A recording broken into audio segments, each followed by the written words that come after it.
Manusmriti is law. These are the words of Savarkar. Mr. Savarkar has clearly stated in his writings that there is nothing Indian about our constitution. He has clearly stated that the book India is run by should be superseded by this book. And this is what the fight is about. This was said during the emergency which hit the nation like tsunami and brought about the realization the constitution could not be subverted. Sir, अगर ये संविधान जो बाबा साहब अम्बेडकर ने दिया उसी ने देश को बचाया, राहुल जी कभी इसको पढ़कर देखिए, गांधी परिवार और कांग्रेस पार्टी का पूरा कारनामे इसके अंदर लिखेंगे कैसे आपने धज्जियां उड़ाई है. The speech delivered by Rajnath Singh ji is not at all matching his stature. I will demonstrate. Sir, he claims the document of the constitution cannot be treated as a single party document. May be correct. A single party cannot claim ownership of the document. There are people, including Dr. Radhakrishnan, Vallabhbhai Patel, Sarojini Naidu, Jayagir, Shyam Mukherjee, along with Vallabhbhai Patel, along with Nehru, everybody contributed. My only question is, show me in one occasion, RSS or Hindu Mahasabha, that is your forefathers, what type of contribution they gave in the constitution making process? மத நம்பிக்கை உள்ளவர்களின் கைகளில் ஆட்சி அதிகாரம் சிக்கிக் கொண்டால் நாட்டை விட மத நம்பிக்கைகளே மேலானது என்பதை அவர்கள் உறுதிப்படுத்தக்கூடிய நிலை உருவாகும் என்பதை இங்கே சொன்னார். புரட்சியாளர் அம்பேத்கர் சொன்னது இங்கே இப்போது நடைமுறையில் இருப்பதாகத்தான் நம்மால் உணர முடிகிறது. பொருளாதார அடிப்படையிலான இடஒதுக்கீட்டு முறையை இங்கே சட்டமாக்கி இருக்கிறீர்கள். இது அரசமைப்பு சட்டத்திற்கு எதிரான தாக்குதல்.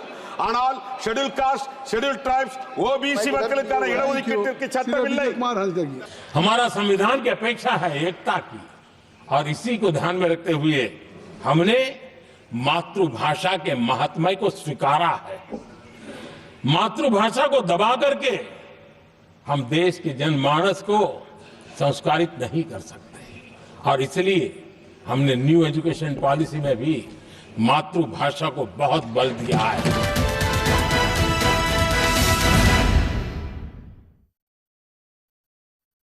வணக்கம். இது கேள்விக்களம். நாடு இந்த அரசியலமைப்பை தழுவிய 75வது ஆண்டை கொண்டாடும் விதமாக நாடாளுமன்றத்தில் அரசியலமைப்பு தொடர்பான விவாதம் காரசாரமாக இன்று இடம்பெற்றிருந்தது.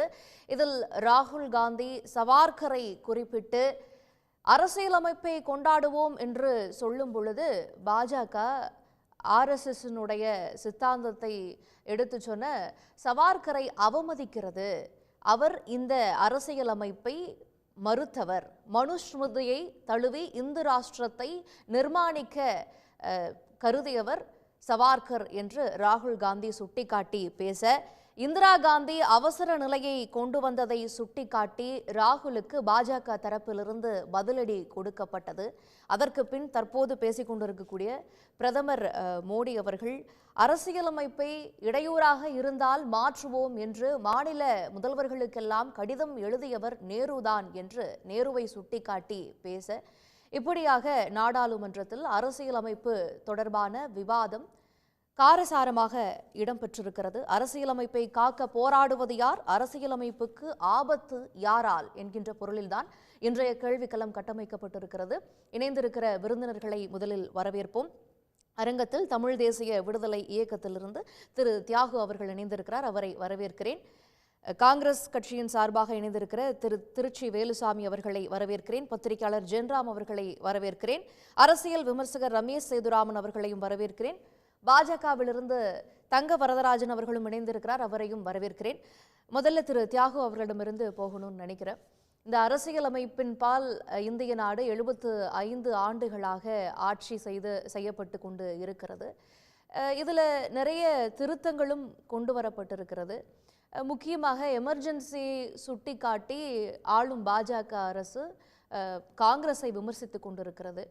ஆனால் இங்கு அடிப்படையாக கொடுக்கப்பட வேண்டிய வாய்ப்புகளை மாற்றி இருக்கிறது, மறுக்கிறது இந்த பாஜக அரசு.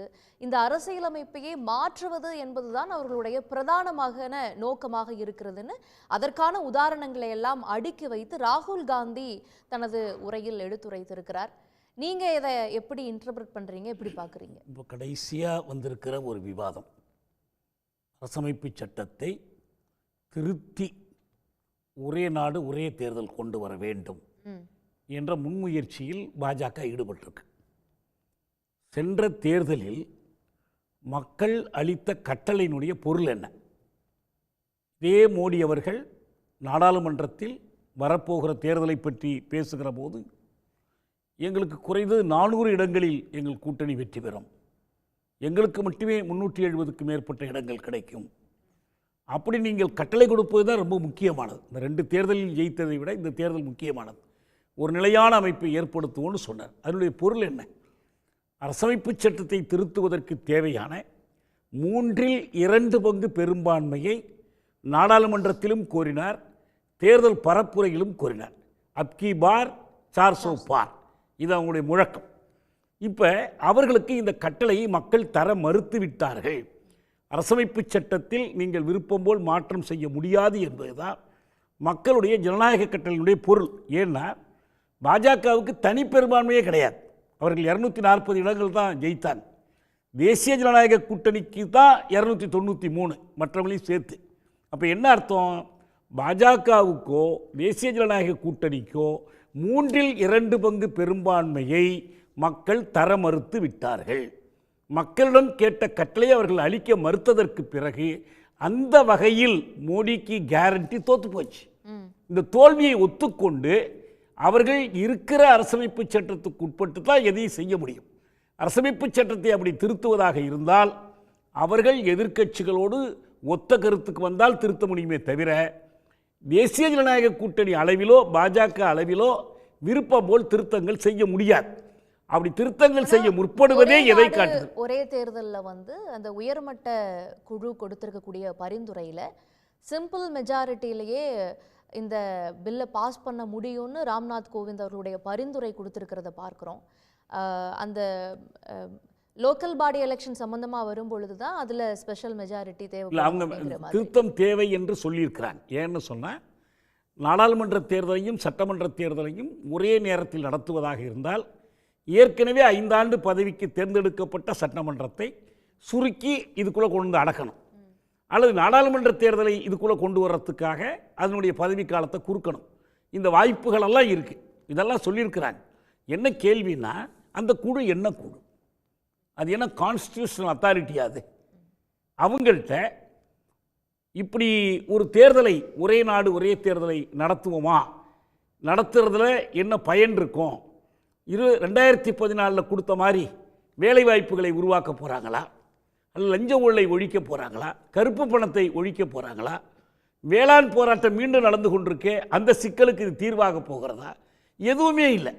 எதுவுமே இல்லாமல் இந்த ஒன் நேஷன் ஒரு செய்தி நல்லா புரிஞ்சுக்கிடுங்க. இந்த ஒன் நேஷன் என்பதே ஒரு முரண்பட்ட சொல்.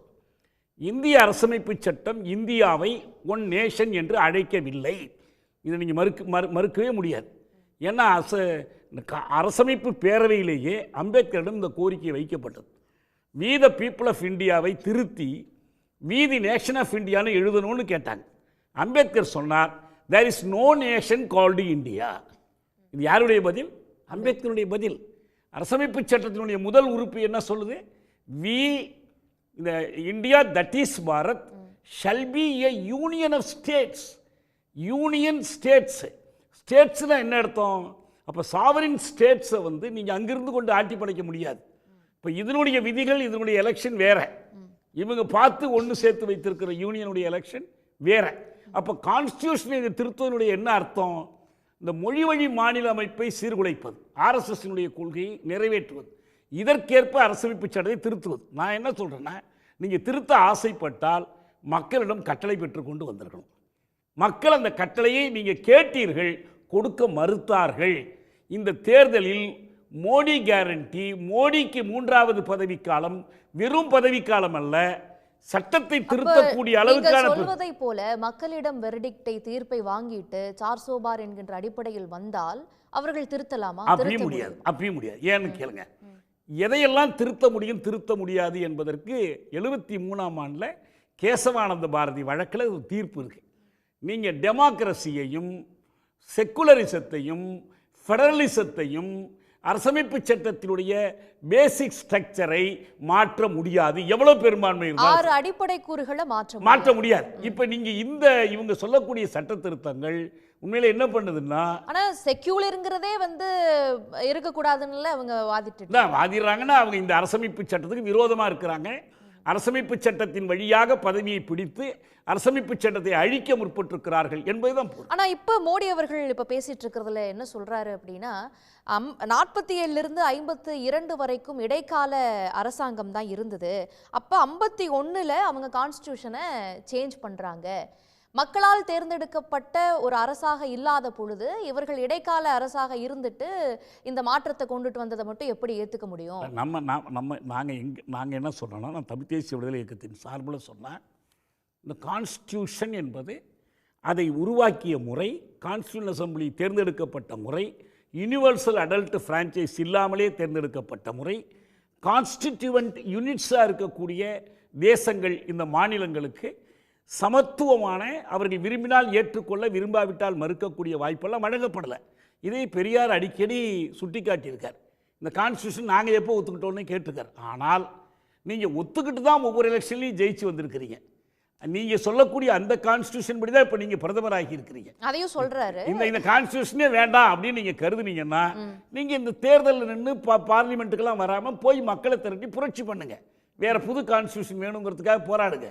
ஆனால் நீங்கள் பதவி பூரா கான்ஸ்டியூஷன் அடிப்படையில் வைத்துக்கொண்டு அந்த கான்ஸ்டியூஷனுக்குள்ளே இருந்து கொண்டே அந்த கான்ஸ்டியூஷன் செல்லாது, அன்னைக்கு தற்காலிகமாக வந்துச்சு என்று சொன்னால் என்ன அர்த்தம்? நாங்கள்லாம் சொன்னால் பரவாயில்ல, நீங்கள் கான்ஸ்டியூஷன் ஸ்ட்ரக்சருக்குள்ளே இருந்துக்கிட்டு இதை எப்படி பேச முடியும்? ஓகே, திரு ரமேஷ் சேதுராமன், உங்களுடைய பார்வை என்ன? இப்போ ஏகலைவனுடைய கட்டை விரலை துரோணாச்சாரியார் கேட்டது போல இங்கு லேட்ரல் என்ட்ரி மூலமாக இன்னும் பல விஷயங்கள்ல இளைஞர்களுடைய வாய்ப்புகள் மறுக்கப்படுகிறது. அதானிக்கு தாராவியை தாரை வார்த்து கொடுக்கும் பொழுது அங்கு இருக்கக்கூடிய இளைஞர்களுடைய வாய்ப்பு பறிப்போகிறது. லேட்ரல் என்ட்ரி மூலமாக அதிகாரிகளை உள்ள நியமிக்கும் பொழுது அங்க வாய்ப்புகள் பாதிக்கப்படுகிறது. நாங்கள் வந்தால் காஸ்ட் சென்சஸ் கொண்டுட்டு வருவோம் என்பது போல ராகுல் காந்தி பேசுகிறார். அரசியலமைப்பையே ஏற்றுக்கொள்ளாமல் இருந்த சவார்கரை பின்பற்றுபவர்கள் தானே பாஜக. இது சவார்கருக்கு ஏற்படுத்தக்கூடிய அவமானமா கருதலையா நீங்க கான்ஸ்டிடியூஷனை கொண்டாடும் பொழுது அப்படிங்கிறாங்க? இல்லை, காங்கிரஸும் சரி அதன் கூட்டணியில் இருக்கக்கூடிய கட்சிகளும் சரி இவங்க எடுத்து வைக்கிற வாதத்தெல்லாம் சமயத்தில் கேட்டால் அது சிரிக்கிறதா இல்லைன்னா நொந்து கொள்வதா அப்படிங்கிறது தெரியலை. எனக்கு முன்பு பேசிய ஐயா அவர்கள் நல்ல ஒரு அழகான ஒரு விஷயத்த சொன்னார். மொதல் விஷயம் சொல்லும்போது இந்த கான்ஸ்டிடியூஷனை முதல்ல பெரியாரே ஏற்றுக்கொள்ளவில்லை அப்படின்னு சொன்னார். அப்போது அவங்களுடைய இன்றைய நிலைப்பாடு என்ன? அப்போ கான்ஸ்டிடியூஷனை ஒரு பக்கம் டிஃபெண்ட் பண்ணுறாங்க, ஆனால் இவர்கள் தூக்கி கொண்டாடக்கூடிய ஈவே ராமசாமி நாயக்கர் ஐயா அவர்களுடைய இதை இன்னொரு பக்கம் அவரோட ஸ்டாண்ட் இதுவாக இருந்தது. இன்ஃபேக்ட் அவர் என்னன்னா, அவர் சுதந்திரத்தையே ஏற்றுக்கலை, அதை ஒரு கருப்பு தினம்னு சொன்னாருங்கிறதெல்லாம் நம்ம பார்க்குறோம் கடந்த காலங்களில். அப்படி இருக்கும்போது இவங்களோட நிலைப்பாடே இரட்டை நிலைப்பாடாக இருக்குது முதல்ல. ரெண்டாவது, செக்யுலரிசம், மத சார்பின்மை அப்படிங்கிற ஒரு வாதத்தை எடுத்து வச்சார். இப்போ நான் என்ன கேட்குறேன், செக்குலரிசம் அப்படிங்கிறது காலம் காலமாக ரிலீஜியஸ் செக்குலரிசம்ங்கிறது இந்தியாவில் முன்னாடி கிடையாது, இன்று வரைக்கும் கிடையாதுங்கிறத விட ரிலீஜியஸ் அக்செப்டன்ஸ், என்னோட செக்குலரிசம்னு சொல்கிறோம், ரிலீஜியஸ் டாலரன்ஸு, அதாவது சகிப்புத்தன்மை. அதாவது எப்பயுமே காங்கிரஸ் தரப்புலேருந்து எடுத்து வைக்கக்கூடிய இதில் என்ன சொல்லுவாங்கன்னா, மத சகிப்புத்தன்மை அப்படிங்கிற ஒரு வார்த்தையை பயன்படுத்துவாங்க. அப்படின்னா என்னென்னா, சகிச்சுக்கிறோம், எங்களுக்கு பிடிக்கல சகிச்சுக்கிறோம் அப்படிங்கிறது தான் வார்த்தை. ஆனால் உண்மையிலேயே இங்கே இந்துக்கள் பெரும்பான்மையாக இருக்கக்கூடிய இந்த நாட்டில் இன்னைக்கு இல்லை, காலம் காலமாக பல நூற்றாண்டுகளாக நம்ம பார்த்துருக்கோம். என்ன, யூதர்கள் வந்தார்கள், அவங்களுக்கு நம்ம அரவணைச்சு அவங்களுக்கான ஒரு இடத்த கொடுத்தோம். திரும்ப அதுக்கப்புறம் அதனால தான் அவங்களால வந்து போய் அவங்க வந்து இஸ்ரேலுங்கிற ஒரு நாட்டை திரும்ப கட்டமைச்சாங்க. அவங்களுடைய பார்லிமெண்ட்டில் முதல்ல எழுதப்பட்ட கான்ஸ்டிடியூஷனை தேங்க்யூ இந்தியா அப்படிங்கிறத தான் சொன்னாங்கங்கிறத பார்த்தோம். அதுக்கும் அதே மாதிரி பார்சிக்கள் எப்படி வந்தாங்க, இந்த நாட்டுக்கு வரும்போது அவங்கள வந்து மொத்தமாக நீங்கள் வந்து இந்துக்கள் ஆகணும்னு சொல்லலை. உடை மற்ற விஷயங்களில் மட்டும் நீங்கள் வந்து இங்கே வந்து ஒன்றோட ஒன்று ஒன்றியதாக இருக்கணும், ஆனால் உங்கள் கலாச்சாரத்தை நீங்கள் பின்பற்றலாம்ங்கிற அந்த சிறுபான்மை மக்களுக்கான அத்தனை உரிமைகளையும் ஒரு நிமிஷம் இருங்க. அதே மாதிரி அடைஞ்சு பிரிட்டிஷார் வந்து இந்துக்கள்னு டிஃபைன் பண்றது கிறிஸ்டியன், இஸ்லாம், புத்திசம், ஜைனிசம் அல்லாதவர்கள் இந்துக்கள்னு சொல்றாங்க. ஆனா அது அவர்களால காயின் பண்ணப்பட்டது. அதற்கு முன்பாக கிரேக்கர்கள் வந்து ஹிந்துஸ்தான் அப்படிங்கறத சிந்துலிருந்து கொண்டுட்டு வர்றாங்க. இதெல்லாம் ஒரு இன்டர்பிரிட்டேஷன். ஆனால் பாஜக கிளைம் பண்ணக்கூடிய இது இந்து ராஷ்டிரம்னு சொல்றீங்கல்ல, எல்லாரும் இந்துக்கள் அப்படிங்கறது வந்து அந்த மத கோட்பாட்டுக்குள்ள நீங்க டிஃபைன் பண்ற இந்துக்களே எல்லாரும் வரமாட்டாங்க. அப்படி இருக்கும் பொழுது அந்த மத சகிப்புத்தன்மை அப்படிங்கிறது இந்துத்துவாவை எடுத்து வைக்கிற பாஜகவுக்கு இருக்கா? அதை தான் சொல்றேன். திரும்ப நீங்க சொல்றது சகிப்புத்தன்மை, நான் சொல்றது வந்து ரிலீஜியஸ் அக்செப்டன்ஸ். உங்களை நாங்க அப்படியே ஏற்றுக்கொள்கிறோம். மத ஏற்புங்கிறது வேற, மத சகிப்புத்தன்மை. கொள்கையை எடுக்கும் போது பேசும் பொழுது அந்த அக்செப்டன்ஸ் போய்விடுது இல்லையா? ஒரு நிமிடம். இல்ல, கிடையாது. ஒரு உதாரணத்துக்கு நான் தான் அதுக்கு தான் வந்து கடந்த கால வரலாற்றை சொல்கிறேன். நம்ம லேட்டஸ்டான பல எக்ஸாம்பிள்ஸையும் நம்ம சொல்ல முடியும். போலந்து நாட்டிலிருந்து வந்து போலந்து நாட்டில் ஒரு பெரிய பிரச்சனை வந்தப்போ அந்த நாட்டிலிருந்து அகதிகளாக வந்தவர்கள் அவங்களுக்கு எப்படியாக இங்கே அடைக்கலம் கொடுக்கப்பட்டது, அதுக்கப்புறம் அவங்க எப்படி திரும்பி போனாங்கங்கிறதுக்கும் வரலாறு இருக்குது. இதை விட்டுருவோம். இதை விட உங்களுக்கு முக்கியமான ஒரு விஷயம் சொல்கிறோம். இதே பெரும்பான்மை இருக்கிறாங்க அப்படின்லாம் சொல்லக்கூடிய இடத்துல தான் ஒரு குறிப்பிட்ட இடங்களில் சிறுபான்மையாக இருக்கக்கூடியவர்கள் பெரும்பான்மையாக இருந்தாங்கன்னா அந்த இடத்துல வந்து எந்த மாதிரியான ஒரு நிலைப்பாடு இருக்குங்கிறதுக்கு ஒரு உதாரணம் சொல்கிறேன். இந்தியா இரண்டாக பிரிந்த போது பாகிஸ்தான், அங்கே இந்துக்கள் சிறுபான்மை, கிறிஸ்தவர்கள் சிறுபான்மை, பௌத்தர்கள் சிறுபான்மை, சீக்கியர்கள் சிறுபான்மைனா அன்னைக்கு இருந்ததை விட இன்னைக்கு அங்கே சிறுபான்மையினருடைய எண்ணிக்கை எவ்வளவு, அவர்களுடைய நிலை என்ன? வங்கதேசம் இன்னைக்கு பாகிஸ்தான் சொல்லக்கூடியதை தனியாக பிரித்து ஒரு நாடாக உருவாகுவதற்கும் அவங்களுடைய அந்த அடிப்படை அந்த நாகரிகம் மற்றும் பண்பாட்டு இது வந்து சிதையாமல் இருப்பதற்கும் அவங்களுக்காக பங்களாதேஷ்ன்ற ஒரு நாட்டை உருவாக்குவதற்கு பெரும் பங்கு வகித்த ரத்தம் சிந்திய இந்தியா என்னும் நாடு இன்னைக்கு அங்கேருந்து அதே மாதிரி அங்கே ஒரு காலத்தில் வந்து நம்மளோட ஒன்றாக இருந்தது. அங்கே சிறுபான்மை என்று சொல்லக்கூடிய இந்துக்களுடைய நிலைமை இன்று எப்படி இருக்கிறதுங்கிறதையும் நம்ம பார்க்குறோம். பாலஸ்தீனத்திற்காக நம்ம வந்து பாலஸ்தீனத்தின் நிலைமை எப்படி இருக்கு பார்த்தீங்களான்னு பேசக்கூடிய நம்ம ஒரு நிமிஷம் எப்படி நடந்தது, சம்பவத்தை எதிர்த்து அங்க பாதிக்கப்பட்டவர்களை பார்க்க போகும் பொழுது இங்க பிரதமர் நரேந்திர மோடி ராஜ் கபூர் அவர்களுடைய 100வது ஆண்டு கொண்டாட்டத்தில் ஈடுபட்டு இருந்தாரு. அதானியை எதிர்த்து போராடிட்டு இருக்கும் பொழுது அவரோட ஒரே மேடையில அமர்ந்து மேடையை ஷேர் பண்ணிக்கிட்டாரு பிரதமர் மோடி அப்படின்னு எதிர்கட்சி குற்றம் சாட்டுது. சரி, அப்படி பார்த்தீங்கன்னாக்க இங்கே ஒரு தீவிரவாத தாக்குதல் நடக்கும்போது எதிர்கட்சியில் இருக்கக்கூடிய ராகுல் காந்தி வந்து எந்த மாதிரியான ஒரு ஸ்டேட்டில் ஒரு இதில் கோவாவில் இருந்தார் அப்படிங்கிறதுக்கும் கடந்த காலங்களில் வரலாறுகள்லாம் இருக்குது. ஸோ அது வந்து ஒரு தனிப்பட்ட விஷயமா நான் பார்க்காம ஒரு பொது விஷயங்கிற முறையில் நான் திரும்பவும் சொல்கிறேன். இன்னைக்கு நீங்கள் சொல்லக்கூடிய விவகாரத்தில் பாலஸ்தீனத்தை பற்றி எதுக்கு சொன்னேன்னாக்கா, பாலஸ்தீனத்தை பற்றி பேசும்போது அதை பற்றியெல்லாம் நம்ம எவ்வளோ விவாதிச்சிருக்கோங்கிறத பார்த்துருக்கோம். ஆனால் இன்னைக்கு பங்களாதேஷை பற்றி நம்ம என்னவோ வந்து ஊடகங்களை நம்ம பொதுவாக வந்து ஒரு பெரிய அளவில் விவாதத்தை செய்வதில்லை. அங்கே சிறுபான்மையினர்களுக்கு என்ன பிரச்சனை இருக்குது, அவங்க ஒருவேளை இங்கே இந்தியாவுக்குள்ளே திரும்ப வருவாங்களா, எனக்கு இந்த மாதிரியான பல விஷயங்கள் இருக்கும்போது அதை பற்றி இது வரைக்கும் நம்ம எவ்வளோ விவாதிச்சிருக்கோங்கிற ஒரு மிகப்பெரிய கேள்வி இருக்குது. இப்போ திரும்ப நீங்கள் கேட்ட கேள்விக்கே வரேன்.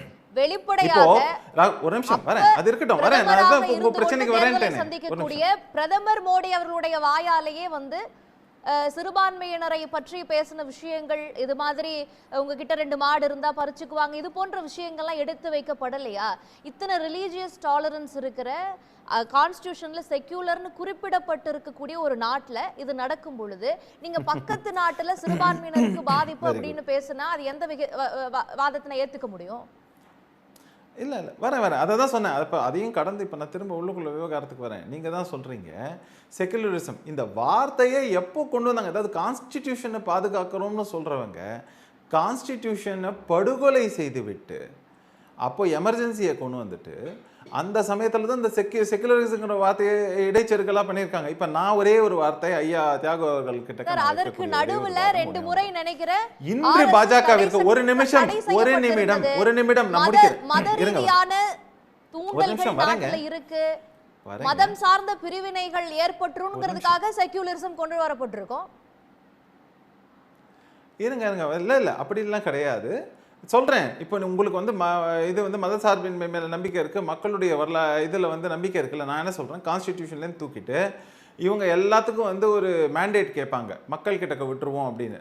நம்ம அதை வந்து ரெஃபரண்டம் அப்படி இப்படின்லாம் சொல்லுவாங்களே, அப்போ நம்ம பண்ணிவிட்டு அப்புறமா வந்து திரும்ப இந்த செக்குலரிசமை உள்ளே கொண்டு வரட்டுமா அப்படின்னு சொல்லி மக்கள்கிட்ட கேட்கலாமா? தயாராக இருக்காங்களா? அது பாயிண்ட் நம்பர் 1. 2வது பாயிண்ட் வந்து பார்த்தீங்கன்னா அவர் என்ன சொல்கிறாரு, இன்னைக்கு பாஜகவுக்கு கூட்டணியாகத்தான் இருக்கிறது, தனி பலம் கிடையாது. ஏன்னா மக்கள் வந்து 2/3 பங்கு அவங்கள ரிஜெக்ட் பண்ணிட்டாங்க அப்படின்னு நான் சொல்கிறார். சரிங்க ஐயா, இப்போ நான் என்னுடைய கேள்வி, திமுக அதன் கூட்டணி கட்சிகள் எல்லாம் சேர்ந்து யூபிஏன்னு ஒரு இதை வந்து 2 டேர்ம் ஆண்டாங்க. அன்னைக்கு அவங்களுக்கு அறுதி பெரும்பான்மை இல்லை. அப்போது மக்கள் 2/3 பங்கு இவங்களை வந்து ரிஜெக்ட் பண்ணிட்டாங்கன்னு சொன்னால் அதை ஒத்துப்பாரா? அவங்க காலத்தில் செய்த பல சேஞ்சஸோ அமெண்ட்மெண்ட்ஸோ இந்த விஷயங்களை எல்லாம் ஏற்றுக்கொள்ளாமல் அது எல்லாம் தவறுன்னு சொல்ல ஒத்துப்பாரா? தமிழ்நாட்டுக்கு வருவோம். கடந்த காலங்களில் ஜெயலலிதா அம்மையார் அவங்க வந்து எதிர்கட்சியாக இருந்த போது, இப்போ இந்த முறை தான் வந்து திமுக வந்து பெரும்பான்மையோட வந்திருக்காங்கும் போது, கடந்த காலங்களில் இருந்த போது ஒரு வாட்டியும் வந்து குத்துவது போல அவங்க வந்து சொல்லிட்டே இருப்பாங்க. அதாவது வந்து இது வந்து மைனாரிட்டி திமுக அரசுன்னு சொல்லுவாங்க.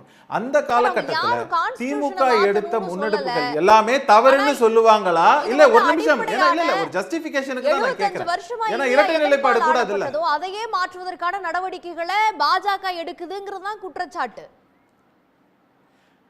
இல்ல 75 ஆண்டுகளாக என்ன இதுல ஆளப்பட்டது? இன்னொன்னு வர ஸ்டேட்ஸ்னு சொன்னாரு. ஒரே நிமிஷம் வரேன். அதாவது மாநிலங்களின் கூட்டமைப்பு, முதல்ல மாநிலங்கள் கிடையாது, அங்க ஸ்டேட்ஸ்னு ரெஃபர் பண்றது பிரின்ஸ்லி ஸ்டேட்ஸ். அப்படின்னா தனித்தனியாக ராஜ்யங்களாக. அதுக்கப்புறம் என்ன, அதனால தான் வந்து திருத்தங்கள் கொண்டு வந்த போது மன்னர் முறை ஒழிப்பு அப்படிங்கிற ஒரு விஷயத்தையும் செய்து வர ஒரு நிமிஷம், அது வந்து அப்ப நீங்க அதை பண்ணிருக்க வேண்டிய அவசியமே இல்லையா? நீங்க மாநிலங்கள் தான்னாக்கா இந்த மன்னர் முறை ஒழிப்புங்கிற விஷயத்தெல்லாம் அவங்க வந்து செய்திருக்க வேண்டிய அவசியமே கிடையாது.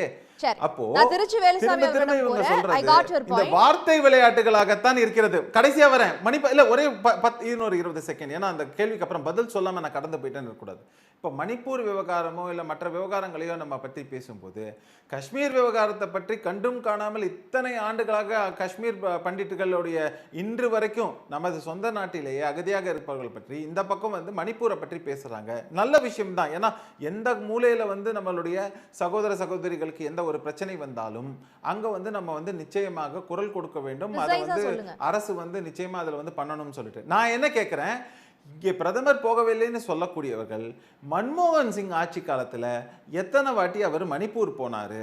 அப்போ நடந்த போராட்டத்துக்கு எத்தனை வாட்டி வெளிப்படையாக வந்து அவர் பதில் சொன்னாரு? அங்க ஹோம் மினிஸ்டரா அந்த காலகட்டத்தில் இருந்த ஹோம் மினிஸ்டர்ஸ் எத்தனை வாட்டி அங்க போனாங்க? இதுவரைக்கும் அதை பற்றி பிரதமர் பேசவே இல்லை என்பது மறுக்க முடியாத உண்மை. I got your point. திரு அப்பவும் பேசல. ஏன்னா வந்து அது ஒரு அதுல வந்து அட்லீஸ்ட் இன்னைக்கு ஒரு action I got your point sir. இல்ல செக்குலரிசம் என்பது கான்ஸ்டிடியூஷன்ல இருக்கு. செக்குலர் ரிபப்ளிக்னு சொல்லி தான் அது எப்போ இடைச்சேர்க்கப்பட்டது? ஜனநாயக முறையில் இடைச்சேர்க்கல் ஏற்பட்டது. கான்ஸ்டிடியூஷன்ல தான் இந்திரா காந்தி திருத்துனாங்கன்னு சொல்றாங்க. 73ஆம் கான்ஸ்டிடியூஷன் அடாப்ட் பண்ணப்பட்டப்ப இல்ல நடுவுல நீங்க கொண்டு வந்தது இல்ல டெமோக்ரஸின்னு சொன்னாலே it includes ஜனநாயக முறைப்படி செய்யப்படல. democratic sovereign republic ஒரிஜினலா இருக்கு. ஆனா நான் என்ன கேக்குறேன்னா, இந்த திருத்தத்துக்கெல்லாம் முன்னாலேயே 73ஆம் ஆண்டில் கேசவானந்த பாரதி ஜட்ஜ்மெண்ட் இருக்குல்ல, அதை ஒத்துக்கிறாங்களா இல்லையா? கேசவானந்த பாரதி ஜட்ஜ்மெண்ட் படி டெமோக்ரஸி எப்படி ஒரு பேசிக் ஸ்ட்ரக்சரோ அதே போல் செக்குலரிசம் ஒரு பேசிக் ஸ்ட்ரக்சர்.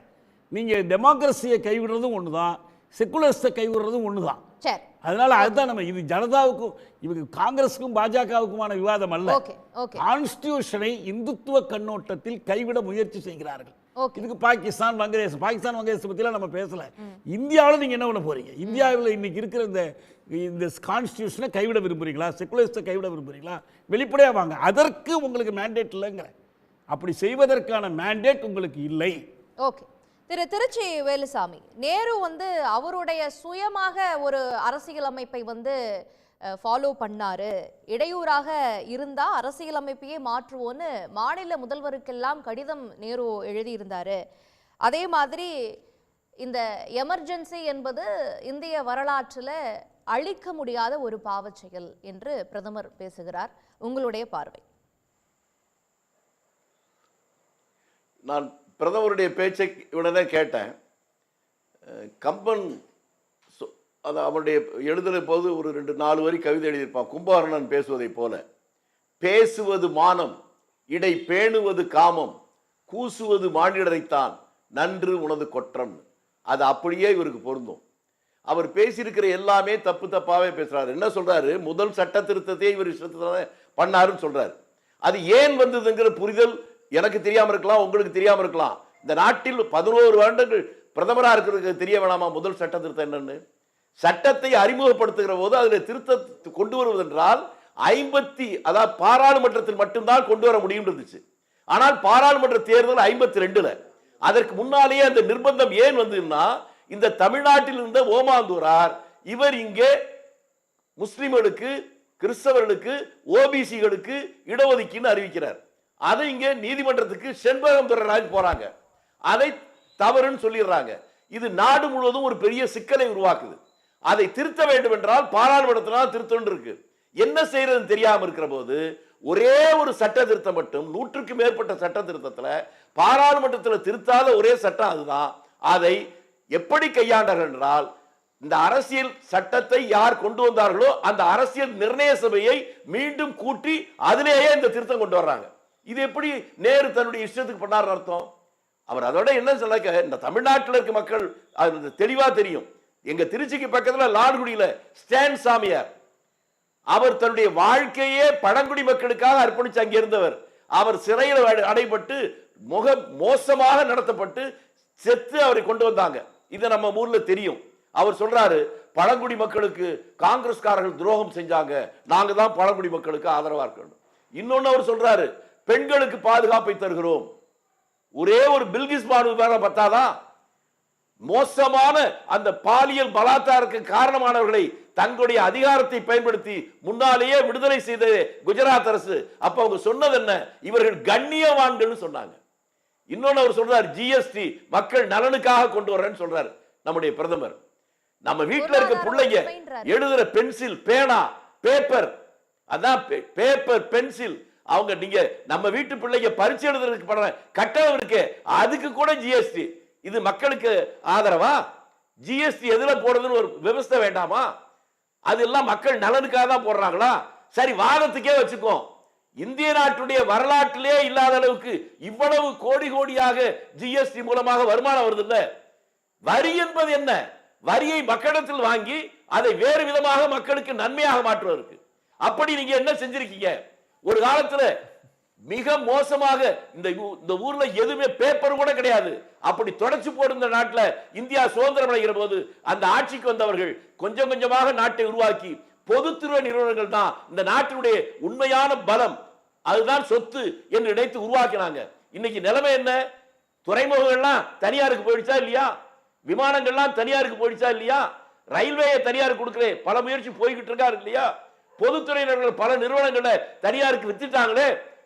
இவ்வளவு வருமானம் வந்ததற்கு பின்னாலும் புதிதாக பொதுத்துறை நிறுவனங்களை உருவாக்குவதற்கு பதிலாக ஏற்கனவே இருந்த பொதுத்துறை நிறுவனங்களை விற்கிற இவர்கள் எப்படி நாட்டின் பொருளாதாரத்தை மேம்படுத்துவார்கள்?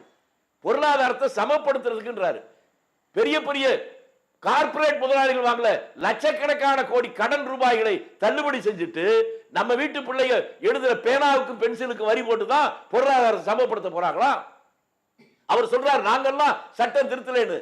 இன்றைக்கு கூட இப்ப கொஞ்சம் முன்னால உங்க தொலைக்காட்சியிலே பார்க்கிறேன், டெல்லியில விவசாயிகள் போராட போகிற போது அவர்களை தடுத்து நிறுத்தி அடக்குமுறை எங்கே மேற்கொண்டதை பார்த்தோம். அவர் எதுக்காக? நீங்க கொடுத்த வாக்குறுதி. விவசாயிகள் சட்ட திருத்தத்தை இவர்கள் கொண்டு வந்து அதற்கு எதிராக இந்த உலக வரலாற்றிலே இல்லாத அளவுக்கு ஓராண்டுக்கு மேலே லட்சக்கணக்கான விவசாயிகள் போராடினாங்க. அப்ப நாங்க திருத்தறோம் சொல்லி ஒரு வாக்குறுதி கொடுத்தீங்கல்ல, இன்னமும் நீங்க திருத்தல. மீண்டும் அதை கேட்க வேண்டிய நிலைமை வந்திருக்கு. நீங்க சொல்ற எதையுமே செஞ்சதில்லை, செய்யற எதையுமே சொல்றதில்லை. இப்ப ஒரே நாடு, ஒரே மதம், ஒரே அரசின் கொண்டது ஒரு ஒற்றை நபர் ஆட்சியை நோக்கி போகுது, அதிகார குறிவேலை நோக்கி போகுது. அவர் இன்னொன்னு சொன்னாரு, நேருவிலிருந்து ராஜீவ்காந்தி வரை பாமர மக்களுடைய உரிமைகளை பறித்தார்கள் சொல்றார். ராஜீவ்காந்தி கொண்டு வந்த சட்ட திருத்தம் பஞ்சாயத்து ராஜ் என்ன? கடை கோடியில் இருக்கிற மனிதர்களுக்கு, ஆண்களுக்கும் பெண்களுக்கும் தலித்களுக்கும் கூட உரிமையோடு கிராமத்தில் இருக்கக்கூட அந்த நினைத்து பார்க்க முடியாத ஊர்கள் எல்லாம் அவர்கள் பஞ்சாயத்து போர்டு தலைவர்களாக, ஒன்றிய தலைவர்களாக வருவதற்கு அதிகார பரவலுக்காக அந்த சட்டத்தை கொண்டு வர ராஜீவ்காந்தி. அதை போய் இவர் எப்படி சொல்றாரு? நேருவை பற்றி சொல்றாரு. நான் ஒன்றை சொல்லுகிறேன், இன்றைக்கு சொல்வது பொருத்தம். இன்றைக்கு மறைந்து போயிருக்கிற என்னுடைய நண்பர் EVK இளங்கோவன், அவருடைய தந்தை EVK சம்பத் 1957 முதலிலே திமுக தேர்தலை போட்டியிடுகிற போது விரல் விட்டு என்கின்ற 1-2 எம்பிக்கள் மட்டுமே தேர்ந்தெடுக்கப்பட்டு டெல்லிக்கு போகிறார்கள். அதிலே சம்பத்து ஒருவர். ஒரு 2 எம்பி மட்டும் வருகிற புதிய எம்பிகளை கூட பாராளுமன்றத்திலே உரிமை முழுமையாக அவர்களை பேசவிட்டு அவர்களுக்கு பதில் சொன்னார்களே ஒழிய பேச விடாமல் தடுத்தார்களா? ஆனால் நீங்க என்ன செஞ்சீங்க? சோனியா காந்தி அவர்களை பற்றி என்ன சொன்னீங்க? கொரோனா காலத்துல ஒரு எம்பி பேசுறாரு, இத்தாலிக்கு போயிட்டு வந்திருக்காங்க சோனியா காந்தி, அவங்களுக்கு கொரோனா டெஸ்ட் எடுக்கணும், அதை விழுந்து விழுந்து சிரிச்சீங்களே. அமைச்சர்கள் சிரிச்சாங்க, பிரதமர் சிரிச்சாங்க, யாராவது தவறுனாலும் சொன்னீங்களா? பாராளுமன்றம் பாராளுமன்றம் என்பது எதிர்கட்சிக்காரர்கள் பேசுவதற்கான இடம். அவர்களை பேச நீங்க அனுமதிக்கிறீங்களா? எதிர்கட்சிகள் பாராளுமன்றத்தை முடக்கியதான் பார்த்திருக்கோம். ஆனா ஆளுங்கட்சியே பாராளுமன்றத்தை முடக்குது. இதுதான் ஜனநாயகத்தை பாதுகாக்கிற முறையா? மக்களுக்கு என்ன உரிமை நீங்கள் தந்திருக்கிறீர்கள்? அந்த உரிமையை இல்லாத நிலைமை. மசோதாக்கள் தாக்கல் செய்யப்படுகிறது, அது சட்டமாகிறது என்கின்ற ஒரு குற்றச்சாட்டும் இருந்துட்டு இருக்கு. அப்ப அப்போசிஷன் வெளியிலேயே போராடிக்கிட்டு இருந்தா எப்படி? எப்ப பார்த்தாலும் ராகுல் காந்தி அவர்கள் அதானியை பற்றி பேசிக்கொண்டே இருந்தால் எப்படி? இன்னைக்கு ஆதித்ய தாக்கரே அவர்கள் சொல்லும் போது கூட 2 கட்சியுமே சவார்கரை எல்லாம், நேருவையும் சவார்கரையும் ஏன் பேசுறீங்க? அடுத்து நாட்டுக்கு என்ன டெவலப்மெண்ட்டோ அதை பேசணும் அப்படிங்கிறாங்க. இன்னொரு பக்கம் சவார்கரை ராகுல் காந்தி அவர்கள் சுட்டி காட்டியது கூட மகா விகாஸ் அகாதிக்கு ஏற்புடையதாக இல்லை. அப்ப கூட்டணிக்குள்ளேயே ஒரு அதிருப்தி இருக்கு. சவார்கரை பற்றி பேசாம தவிர்த்து இருக்கலாமோ அப்படிங்கிற ஒரு பார்வையும் இருக்கு. அதாவது நீங்க நான் சொல்லுகிற எல்லா கருத்தையும் நீங்க ஏத்துக்க முடியாது, அல்லது கூட்டணி கட்சியில் இருக்க ஏத்துக்க முடியாது. எனக்கு எது சரி என்று படுகிறதோ அதை சொல்றோம். அது சரியா தப்பா என்று மக்கள் தான் முடிவு செய்யணும். அவர் சாவர்கரை எதற்காக சொன்னார்? அவர் இந்திய அரசியல் சட்டத்தை ஏற்றுக்கொள்ளவில்லை, மனு தர்மம் தான் சட்டமா இருக்கணும் சொன்னாரு என்று அவர் சொன்னார். அது உண்மையா இல்லையா? அப்படித்தான் எடுத்துக்கொண்டு ஒட்டுமொத்தமாக சாவர்கரை ஒரு பக்கமா தள்ளுவது அவருடைய நோக்கம் அல்ல. சாவர்கரை முன்னுதாரணம் வைத்துக் கொண்டு மனு தர்மத்தை கொண்டு வருவதற்கு நீங்க முயற்சிக்கிறீங்க, சட்டத்தை நீங்க ஏற்றுக்கொள்ளவில்லை, அதைத்தான் அவர் சொல்றாரு. அதை தவறு என்று சொல்ல முடியாது. அதானியே பேசுகிறேன், வேற யாரை பேச முடியும்? பேசும்போது நாங்க வந்தா காஸ்ட் சென்சஸை கொண்டுட்டு வருவோம், அதற்கப்புறம் இந்தியாவினுடைய புதிய வளர்ச்சி ஆரம்பமாகும் அப்படின்னு சொல்றாரு. இதற்கு முன்பு ஒரு 55 ஆண்டுகள் காங்கிரஸ் தானே ஆட்சி செய்திருந்தது. அப்போ ஒரு தொலைநோக்கோடு இந்தியாவின் நலன் கருதி காங்கிரஸ் இதை செஞ்சிருக்க வேண்டியது காங்கிரசினுடைய கடமை அல்லவா அப்படிங்கிற ஒரு கேள்வி வருது இல்ல? ஒரு கேள்வி, இந்த கேள்வியே அடிப்படை இல்லாத கேள்வி. நான் முன்னாலே ஒரு விஷயம் சொன்னேன், இந்தியா சுதந்திரம் போது பேனா இங்க தயார் பண்ணல, பேப்பர் இங்க தயார் பண்ணல, எல்லாமே மேட் இன் இங்கிலாந்து தான். அப்படி இருந்த நாட்டில் உலக வல்லரசுக்கு இணையாக இன்னைக்கு உயர்ந்திருக்க இந்த கணினி வைத்திருக்கிறோமே, இதெல்லாம் யார் கொண்டு வந்தது? காங்கிரஸ் ஆட்சியில. அந்த காங்கிரஸ் அதை கொண்டு ராஜீவ்காந்தி கொண்டு வருகிற போது எதிர்கட்சிக்காரர்கள் மட்டுமல்ல, தொழிற்சங்கங்கள் மட்டுமல்ல, காங்கிரஸ் கட்சியில் இருந்த காரிய கமிட்டியிலே எடுத்தாங்க. அதையும் மீறி மின்சாரமே நாடு முழுக்க வழங்கப்படல. இந்த ஆட்சியில நாங்க வந்ததுக்கு அப்புறம் தான் ஒன் நேஷன் ஒன் கிரிட்னு கொண்டுட்டு எல்லாருக்கும் மின்சாரத்தை கொடுத்திருக்கிறோம்ன்றாரே மோடி. அப்ப இவ்வளவு நாள் என்ன வளர்ச்சியை கொண்டுட்டு வந்தீங்க? நான் பணிவோடு கேட்டுக்கிறேன், மின்சார உற்பத்தியை இவர்கள் என்ன செய்தார்கள் சொல்லட்டும், அப்புறம் கொண்டு வரேன்னு சொல்லட்டும். இந்த நாட்டில் ஒண்ணுமே இல்லாத போது அதை உருவாக்கி இவ்வளவு உலக வல்லரசுக்கு இணையாக கொண்டு வந்திருக்கிறது. இது சாதனையா இல்லையா? இங்க நம்ம ஊர்ல தான் மின்சாரத்தை பத்தி சொல்றதுக்காக சொல்றேன்.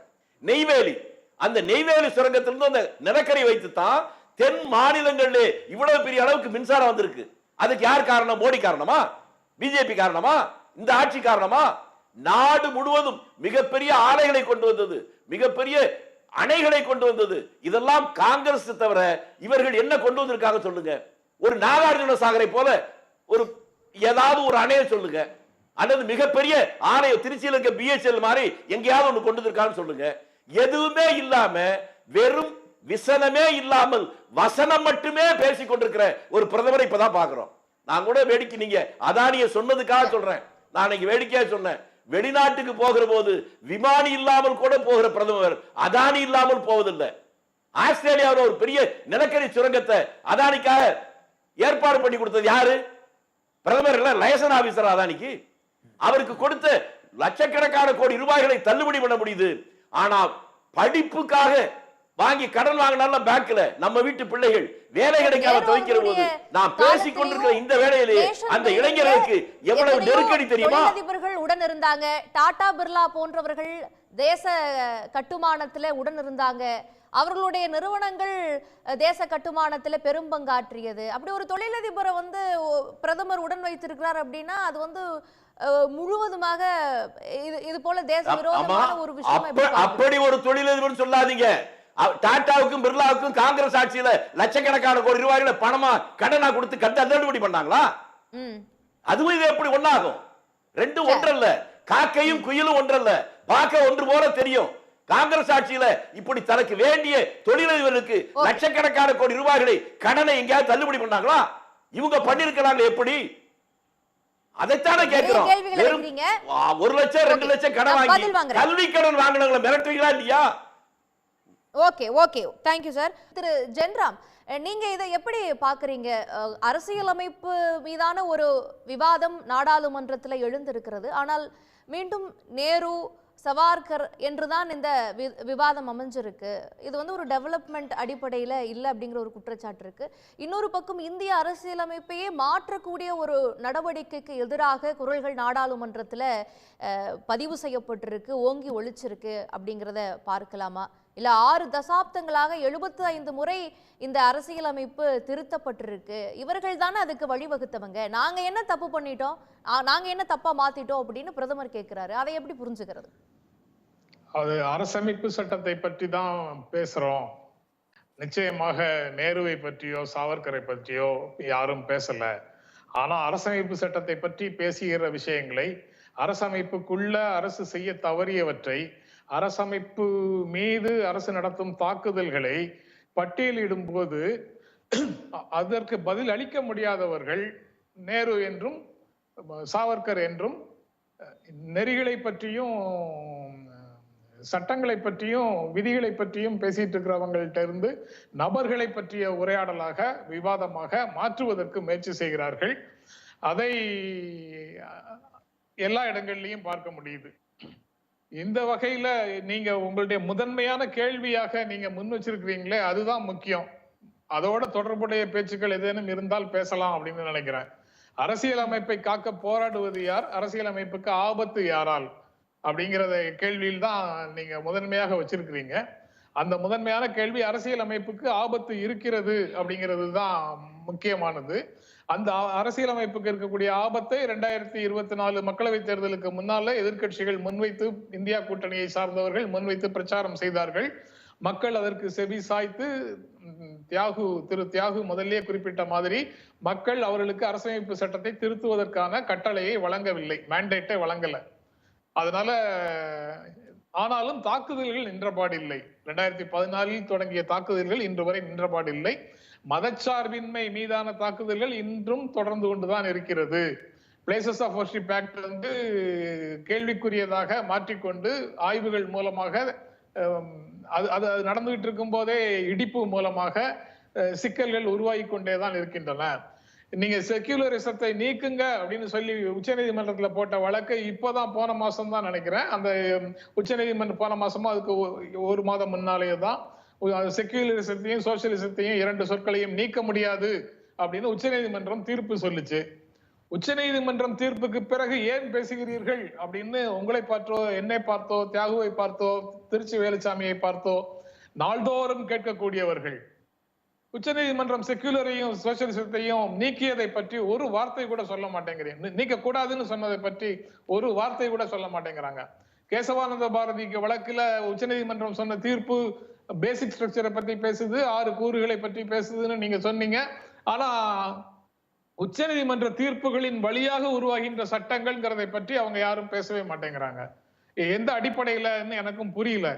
அது போக மதச்சார்பின்மை மீதான தாக்குதல்கள் இருக்கு, ஜனநாயக நிறுவனங்கள் பலவீனப்படுத்தப்படுது.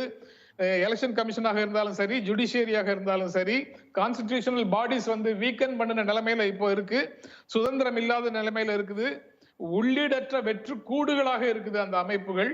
அதுக்கப்புறம் அட்டை கத்திகளாக இருக்குது, அதிகாரம் இல்லாமல் இருக்கக்கூடிய நிலையில இருக்கிற மாதிரி இருக்குது. பேச்சுரிமை, கருத்துரிமை போன்றவை மிகப்பெரிய ஒடுக்குதலுக்கு உள்ளாக இருக்குது. UAPA வழக்குகள் இருக்கு, ராஜதுரோக வழக்குகள் இருக்கு. எங்க எது நடந்தாலும் உடனடியாக இணைய முடக்கம் அப்படிங்கிறது நடக்குது.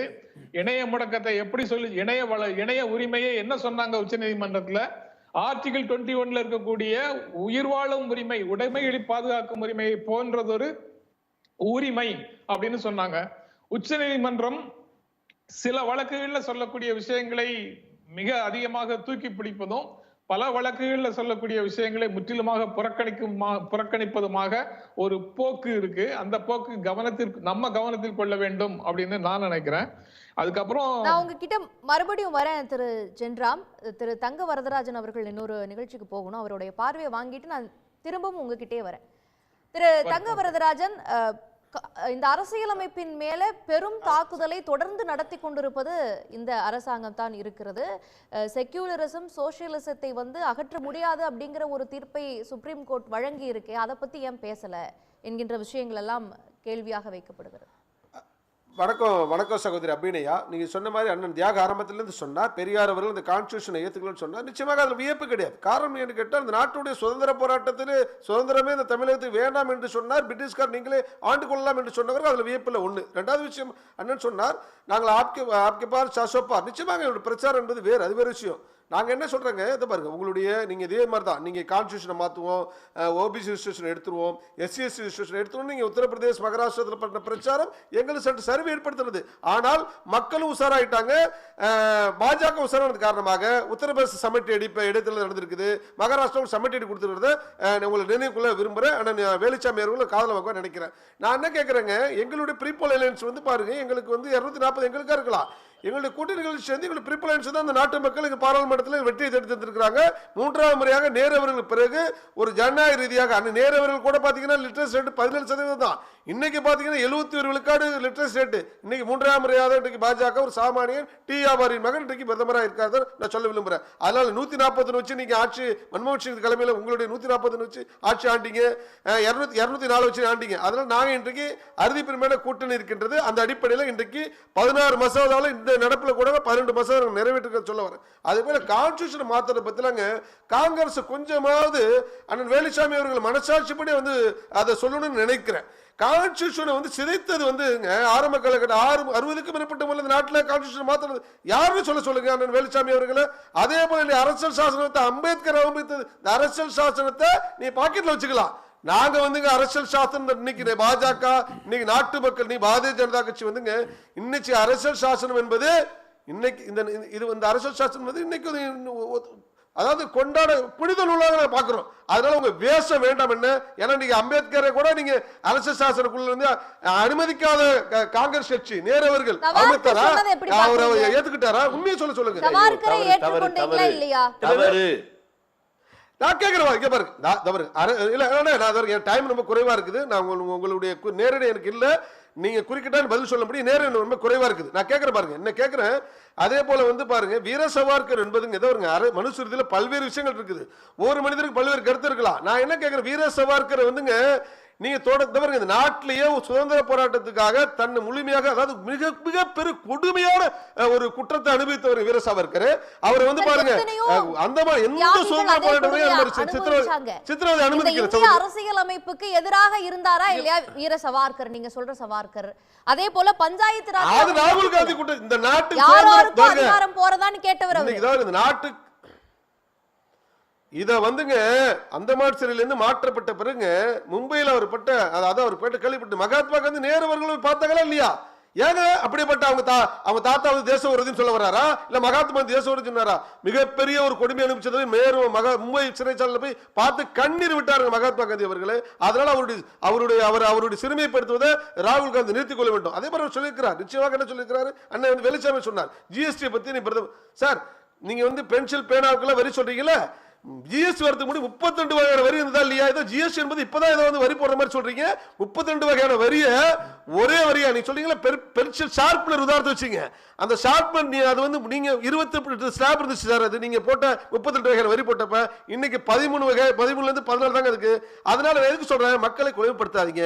நீங்க உங்களுடைய ஆட்சி அதிகாரம் கிடைக்கலும் என்பதற்காக ரொம்ப அலங்கோலப்படுத்தாங்க. பாராளுமன்றத்தை சுகமா நடத்தும் என்பது ஆளுங்கட்சி நடக்குது, ஆனா நடக்கூட நினைக்கிறீங்க. இன்னைக்கு ஒரே நாள் ஒரே சட்டம் அப்படிதாங்க. இன்னைக்கு என்ன நாங்க சொல்ல வரோம் பாருங்க, இன்னைக்கு 541 எம்பி நான் ஒரே தேர்தலாக நடக்கும்னு சொல்றேன். அதாவது 7 கட்டமா இருக்கலாம். 4020 வந்து சட்டமன்ற உறுப்பினருக்கான வந்து இடம் இருக்குது, அதுக்கு தேர்தல் வெவ்வேறு மாதத்தில் நடக்குது. அதே போல 30 லட்சம் உள்ளாட்சிக்கு மேற்பட்ட இடத்துக்கு நடக்கிறப்ப கிட்டத்தட்ட 5 லட்சம் கோடி ரூபாய் செலவாகுது.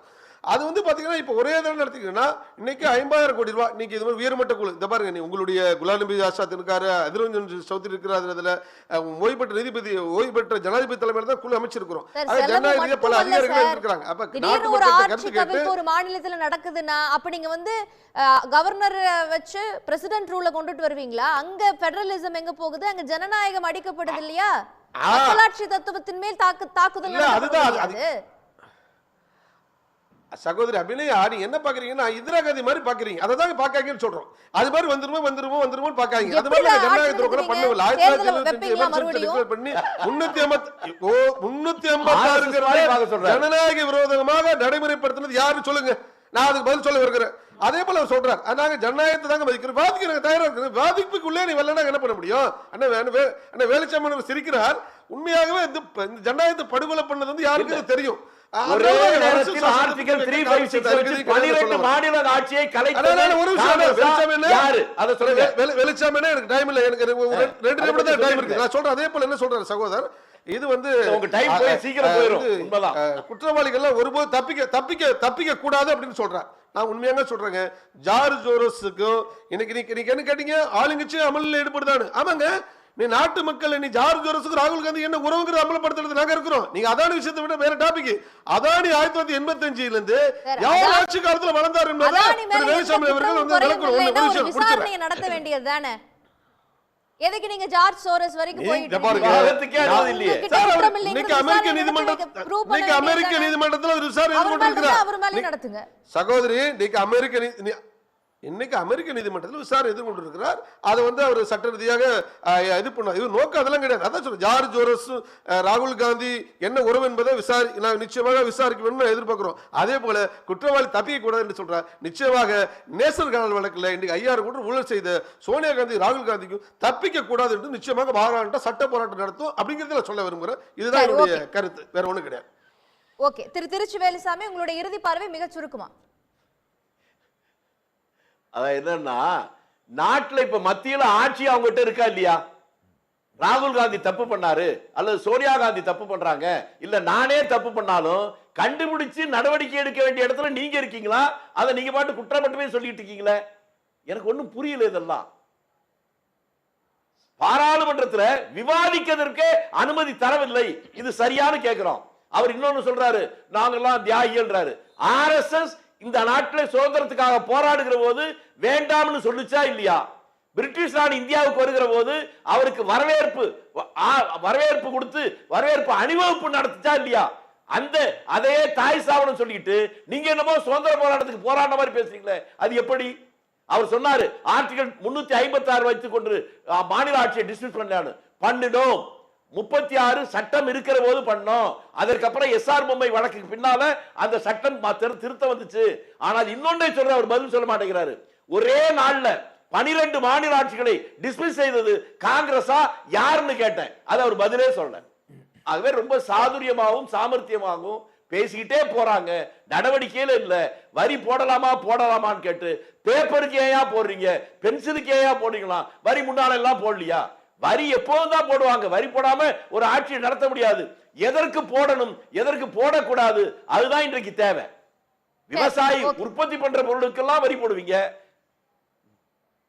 Okay sir, okay, got your point. நமக்கு நேரம் இல்லை. திரு ஜென்ராம், எதனால அரசியலமைப்புக்கு ஆபத்துன்னு கருதுறீங்க? உங்களுடைய இறுதி பார்வையை முன் வச்சிடுறேன். முதல் பார்வையும் அதுவே இறுதி பார்வையுமாகவா? சரி, அவர்கள் முதலில் கம்யூனிஸ்டுகளை கொல்ல வந்தார்கள் அல்லது சோசியலிஸ்டுகளை கொல்ல வந்தார்கள். நான் மௌனமாக இருந்தேன், ஏனென்றால் நான் கம்யூனிஸ்ட் அல்ல. அவர்கள் பிறகு தொழிற்சங்கவாதிகளை கொல்ல வந்தார்கள். நான் மௌனமாக இருந்தேன், ஏனென்றால் நான் தொழிற்சங்கவாதி அல்ல.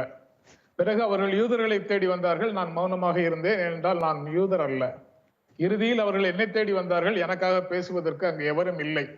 ஒரு கிரேக்க கவிதை மார்டின் நிமோலர் அப்படிங்கிற ஃபாதர் எழுதினது. அதை நினைவூட்டும் விதமாக இன்றைக்கு நாடாளுமன்றத்தில் ராகுல் காந்தி பேசினாரு. அரசாங்கம் முதல்ல பணமதிப்பு நீக்கத்தை கொண்டு வந்தது. சிறு குறு நடுத்தர தொழில் முழுமையாக பாதிக்கப்பட்டன. பிறகு லேட்டரல் என்ட்ரி அப்பாயின்மெண்ட்ஸ் வந்தது. இளைஞர்கள், பிற்படுத்தப்பட்டோர், இடஒதுக்கீடு கோட்பாடு எல்லாம் பாதிப்புக்குள்ளாச்சு. பிறகு அரசு அக்னிவீர் திட்டம் கொண்டு வந்தது. ராணுவ பணிங்கிற கனவு இளைஞர்களிடம் சிதைந்து போச்சு.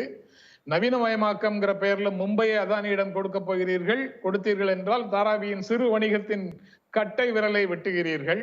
முதலாளித்துவத்தினுடைய சுதந்திரமான சந்தை, அனைவருக்கும் போட்டியிடுவதற்கான சமமான தளம் அப்படின்னு எல்லாம் பேசுற பேச்சு எல்லாமே கட்டை விரல் வெட்டப்பட்டு துடிதுடிக்கிற நிலைக்கு போயிட்டு இருக்குது.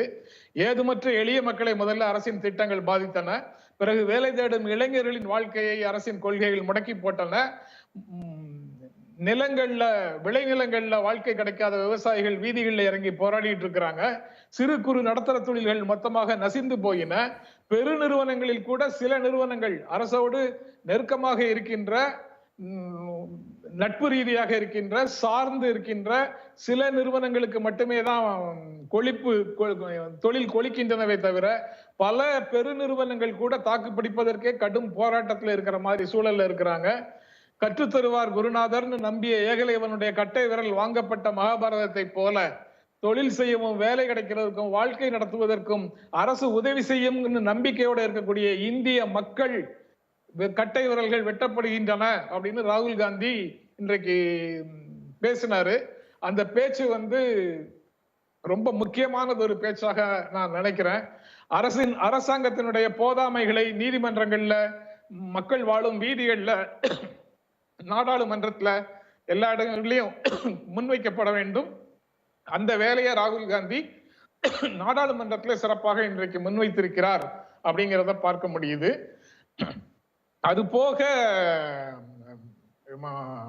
இந்திய ஆன்மா இல்லாத அரசமைப்பு சட்டத்தை, அரசமைப்பு சட்டத்துல இந்திய தன்மை இல்லை என்று பேசியவர்கள் தான் இன்னைக்கு பவள விழாவை கொண்டாடி கொண்டிருக்கிறார்கள்.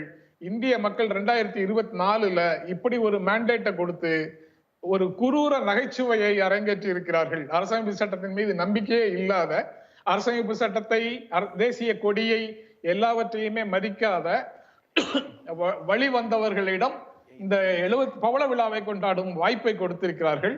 இது ஒரு குரூரமான நகைச்சுவையை மக்கள் வழங்கி இருப்பதாக பார்க்கிறேன். நன்றி. அதே கான்ஸ்டிடியூஷனோடைய பேர்ல தான் அவர் இந்த அரசை ஏற்றுக்கிறாரு. அதை வணங்கிட்டு தான் பிரதமர் மோடி அவர்கள் தன்னுடைய இந்த ஆட்சியினுடைய பயணத்தை தொடங்குறாரு. அப்படி இருக்கும் பொழுது எப்படி அதற்கு ஒரு பெரிய மாற்றத்தை கொண்டுட்டு வந்துருவாங்க, ஒரு பாதிப்பை ஏற்படுத்துவாங்கன்னு உண்மைதான் அபி. அதாவது முன்னால மாதிரி ராணுவத்தின் மூலமாக ஆட்சி கவிழ்ப்புகள் நடக்கும், ஜனநாயகத்திற்கு தீங்கு வருங்கிற காலம் எல்லாம் இப்ப இல்ல. ஜனநாயகத்தின் ஊடாக, தேர்தல்களின் வழியாக அதிகாரத்தை கைப்பற்றுபவர்கள் ஜனநாயகத்தினுடைய அத்தனை அம்சங்களையும் துவம்சம் பண்ண முடியும் அப்படிங்கிறத உலகின் பல நாடுகள்ல பார்த்துட்டு இருக்கிறோம். அதனுடைய கூறுகளை இங்கேயும் பார்க்க முடியுது. அதனால புத்தகத்தை வணங்குகிறார்கள், நாடாளுமன்ற கட்டிடத்தை வணங்குகிறார்கள் அப்படிங்கிற காரணத்தினாலேயே அவர்கள் உண்மையிலேயே எல்லாவற்றையும் வணக்கத்திற்குரியதாக நடந்து கொள்வார்கள் அப்படின்னு நம்ம கருத முடியாது. சைவ வைணவ மோதல் எங்க நடந்தது? இந்தியாவுக்கு பல நூற்றாண்டுகளாக மத சகிப்புத்தன்மை இருக்குது அப்படின்னு நண்பர் ரமேஷ் சேதுராமன் சொன்னாரு. சைவ வைணவ மோதல் பாகிஸ்தான்ல நடந்துச்சா? ஆப்கானிஸ்தான்ல நடந்துச்சா? இங்கதானே நடந்தது. சமணர்கள் கழுவேற்றப்பட்டதும் அவர்களுடனான மோதல்களும் எங்க நடந்தது? இங்கதானே நடந்தது. அப்புறம் அரசமைப்பு சட்டம் மதச்சார்பின்மைன்னு சொல்றத மத நல்லிணக்கமாக சுருக்குவதும், அந்த மத நல்லிணக்கம் பல நூற்றாண்டுகளாக இங்கு வேறுவிட்டு இருந்தது அப்படின்னு சொல்வதும் முழுமையாக பொருள் திரிப்பு அப்படின்னு தான் நான் நினைக்கிறேன். மதச்சார்பின்மை என்பது அரசாங்க பணிகளில், அரசின் பணிகளில் மதங்கள் தலையிடாமல் இருப்பது என்ற பொருள்ல தான் மதச்சார்பின்மை என்பது. அந்த மதச்சார்பின்மையை அரசமைப்பு சட்டம் உயர்த்தி பிடிக்கிறது, உச்ச நீதிமன்றம் உயர்த்தி பிடிக்கிறது, அந்த அரசமைப்பு சட்டத்தை இயற்றிய இந்திய மக்கள் உயர்த்தி பிடிக்கிறார்கள்.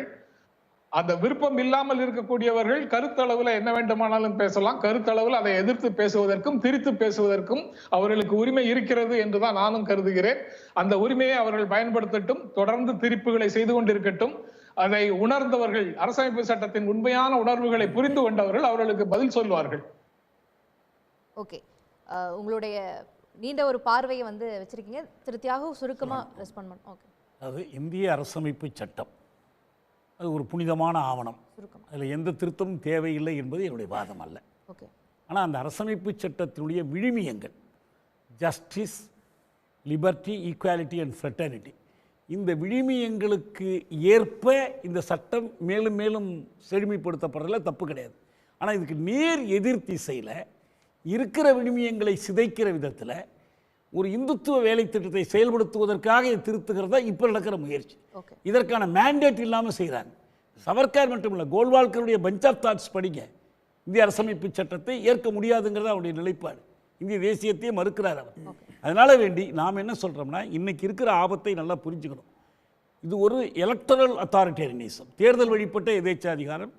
நாடாளுமன்றத்தில் அவர்களுக்கு பெரும்பான்மை, போதிய பெரும்பான்மை இல்லாமலே, மேண்டேட் இல்லாமலே இதை கொண்டு நுழைக்க முடியும்னு நினைக்கிறாங்க. 370 இவங்க எப்படி நடந்துக்கிட்டாங்கிறத வச்சு பார்த்தால் எதையும் செய்ய துணிந்தவர்களாக இருக்கிறாங்க. ஓகே, எதிர்க்கட்சிகள், பொதுமக்கள் விழிப்போடு இருக்கணும். அதான் ஜனநாயக விழுமியங்களை ஒரு மெஜாரிட்டியை வைத்து மாற்றி விடலாம் என்கின்ற எண்ணம் ஆபத்திற்குரியது அப்படின்னு சொல்றீங்க.